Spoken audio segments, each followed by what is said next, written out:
Hello दोस्तों, कैसे आप सब। और आशा करती हूँ आप सब ठीक होंगे। और बस आज मेरा जो है व्लॉग बनाने का बिल्कुल भी मन नहीं था। तो मैंने सोचा चलो छोटी सी वीडियो बना लेते हैं, एक अपडेट दे देते हैं आपको। और सच में आज बिल्कुल भी मन नहीं हो रहा है कुछ भी, ना तो वीडियो बनाने का हो रहा है और अच्छा भी नहीं लग रहा है कि मैं वीडियो बनाऊँ। पर वह ना कि बताना सही रहता है। तो मैंने आपको बताया था जैसे कल मेरी वीडियो में था कि जो मेरी भाभी हैं उनकी मम्मी हॉस्पिटल में एडमिट है और तबीयत बहुत ख़राब है। और वो मेरी भाभी की मम्मी है, लेकिन जो मेरे हस्बैंड है ना, तो गांव के रिश्ते से उनकी बुआ लगती थी मतलब। तो वो हो जाता ना कि थोड़ा सा और क्लोज हो जाता है। तो वही है, उनका परसों रात ही 10:30 के करीब ही डॉक्टर ने कह दिया था कि अब नहीं है। तो वो एक्सपायर हो गई हैं। परसों रात ही हो गई थी एक्सपायर। तो परसों रात ही दिन में उन्हें ले गए थे, वॉमिटिंग हुई उन्हें खूब। और उनके वॉमिटिंग में बहुत ब्लड आया, बहुत। तबीयत तो खैर उनकी बहुत समय से ख़राब थी, 1 साल से ज़्यादा ही ख़राब थी वैसे। लेकिन जो ज़्यादा दिक्कत थी, जैसे कहते हैं ना खाना पीना इंसान दिक्कत होने लगता है, खा नहीं पाता है, तो 1 साल से थी। लिक्विड ही ले रही थी, क्योंकि जो सांस की नली है ना, जो हमारा सांस की नली नहीं जिसमें खाना जाता है, वो नली ख़राब हो गई थी। तो अभी उनका ऑपरेशन कराया था तो नली डाली थी। तो वो रहता है ना कि कोई उसकी रोड वगैरह जो डालते हैं अंदर, उसकी कोई लाइफ तो होती नहीं है, दिक्कत तो करता ही है। फिर वो नहीं झेल पाए क्योंकि कमज़ोरी भी बहुत थी, बहुत कमज़ोर हो गई थी। और फिर 2-3 महीने से तो उन्होंने ये है कि बिल्कुल ही खाना पीना बंद कर दिया था। बस ये कि दाल का पानी ले लिया है, और दलिया वगैरह भी नहीं खा पाती थी, अगर खाते थे तो उससे भी उल्टी उन्हें होती थी। तो वह दिक्कत उन्हें बहुत हो गई थी। तो परसों रात ही डॉक्टर ने फिर उन्हें कह दिया, मना कर दिया कि नहीं है वो इस दुनिया में। तो मेरे पास भी मेरी भाभी ने मम्मी को फ़ोन किया, मम्मी ने रात मुझे फ़ोन किया। उस टाइम 11:15 हो रहे थे, तो मैं समझ गई थी कि ऐसा कुछ है। तो मम्मी ने बताया। तो होता है ना, दुख लगता है क्योंकि हम आसपास ही रहते हैं, ज़्यादा दूर नहीं रहते, हम आसपास ही रहते हैं। जब हम आसपास रहते हैं तो ज़्यादा क्लोज हो जाते हैं, तो उस बात को ज़्यादा महसूस होता है कि वो अगर दूर रहते, बहुत दूर रहते, जैसे मान लो मैं मुजफ्फरनगर रहती हूँ, यहाँ मम्मी कहीं, तो फिर उतना फील नहीं होता है। दुख तो होता है लेकिन इतना फील नहीं होता। लेकिन जब हम रात दिन देखते हैं, चलते फिरते आते जाते, वो पूरे मोहल्ले में घूमती रहती थी, मतलब उन्हें बैठने की आदत नहीं थी, घूमती रहती थी। और अगर कोई सी न्यूज़ कहीं नहीं मिलती थी ना, तो उनके पास मिलती थी, उनसे उन्हें हर चीज़ की न्यूज़ उनके पास रहती थी, उन्हें हर चीज़ का पता रहता था। तो बस जब हम कल गए देखने, तो मेरे हस्बैंड ने कहा चेहरा देखने के लिए, तो ऐसे हो रही थी जैसे एक शांति से सोता नहीं इंसान खुश होके, जिसे कोई चिंता फिकर नहीं, और बिल्कुल खुश है वो। इस तरह का चेहरा, खिला हुआ चेहरा देख के, चेहरा मतलब ऐसा लग रहा था कि चेहरे को हम बार बार देखते रहें। एक होता है कि देख के डर लगता है, लेकिन नहीं, ऐसा लग रहा था कि चेहरे को बार बार देखते थे। इतना प्यारा चेहरा, खिला हुआ चेहरा था। और फिर हरिद्वार ले गए थे, हस्बैंड भी गए मेरे हरिद्वार, वहाँ पे कल कल ले गए थे, हाँ उन्हें परसों रात हुआ था, कल ले गए।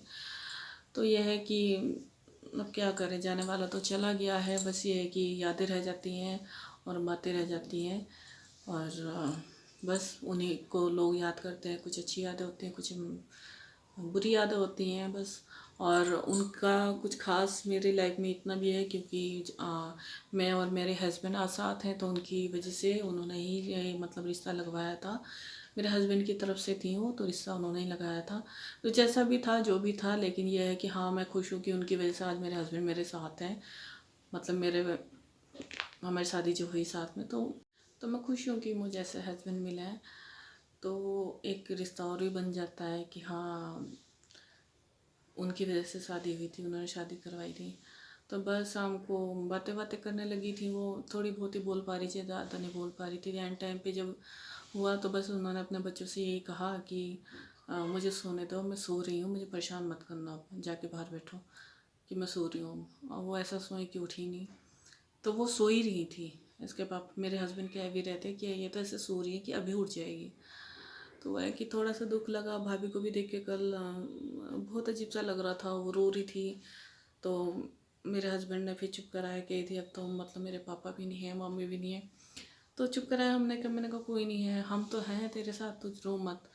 तो कल सब रो, मतलब ये था कि तो उसकी 3 भाभी हैं और 4 भाई हैं, वो भी सब रो रहे थे। इतनी बुरी तरह हो रहा था ना, मुझे देख कितना बुरा लगता है, कि कितना बुरा लगता है जब बच्चों की माँ चली जाती है ना, तो कितना बुरा लगता है। वो समझ में नहीं आ रही थी बात, तो मुझे भी दुख लग रहा था। तो उस समय ना मेरी मम्मी मेरे साथ में बैठी हुई थी, और मुझे देख के इतना लग रहा था कि हे भगवान, कल को मेरे साथ भी ऐसा होगा, मुझे भी मेरी मम्मी है, तो मुझे ऐसा होता है कि मैं खुद को कैसे संभालूंगी उस टाइम पे, क्योंकि मेरे पापा नहीं है और मम्मी तो है अभी। तो मुझे बहुत उस टाइम फील हो रहा था मैं कैसे संभालूंगी। और बस अब यह है कि मैं, मतलब कल से भी भाभी के पास गई भी नहीं हूँ। मुझे उसका चेहरा देख के बहुत बस अजीब सा लग रहा है, और मैं, हिम्मत होती ही नहीं है, मतलब एकदम से लगता है ना कि परसों भी मैं काफ़ी देर बाद गई कि मैं कैसे संभालूंगी, वो रोएगी तो उसे कैसे चुप कराऊंगी, तो मैं अपने हस्बैंड को लेगी साथ में। तो मैंने कहा चलो तुम देख लेना। तो वो देख के और खूब रोए, क्योंकि वो गांव के रिश्ते से भाई लगते हैं, यहाँ के रिश्ते से वो नंदोई लगते हैं। तो रोने लग गई खूब, और बस बड़ी मुश्किल से संभाला है, लेकिन हिम्मत वाली बहुत है, बहुत हिम्मत है उसके अंदर। और अब ये है कि चलो जो कुछ हो गया वो हो गया है, अब क्या कर सकते हैं, जाने वाला इंसान चला गया, जिसे जाना था वो। बस ये कि अब यही प्रार्थना करेंगे कि वो जहाँ भी हो उनकी आत्मा को शांति मिले, खुश रहें वो।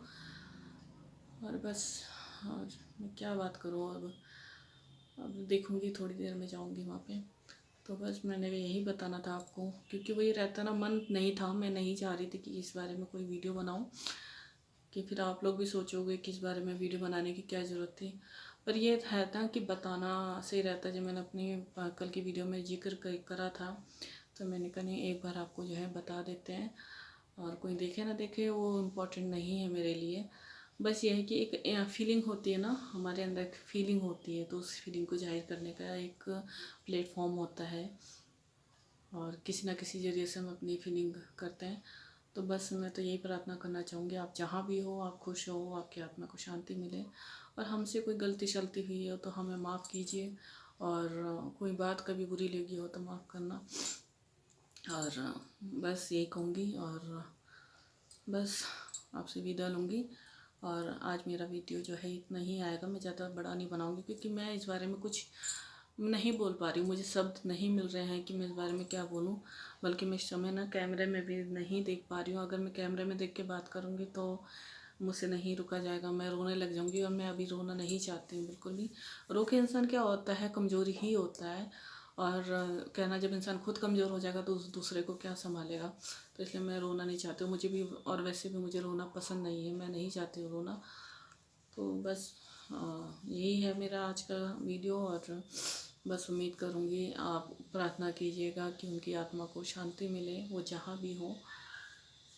तो बस मेरा जो ब्लॉग का वीडियो है वो कल आएगा, आज मैं कोई वीडियो नहीं बनाऊँगी, बस मैंने ये थोड़ी सी ही वीडियो बनाई है आप तक पहुँचाने के लिए। तो बस मिलूँगी मैं कल वाली वीडियो में, कल जो आएगा ब्लॉग। अभी मैंने शूट भी नहीं करा, रिकॉर्ड भी नहीं करा है। तो ओके बाय, आप प्रार्थना कीजिएगा।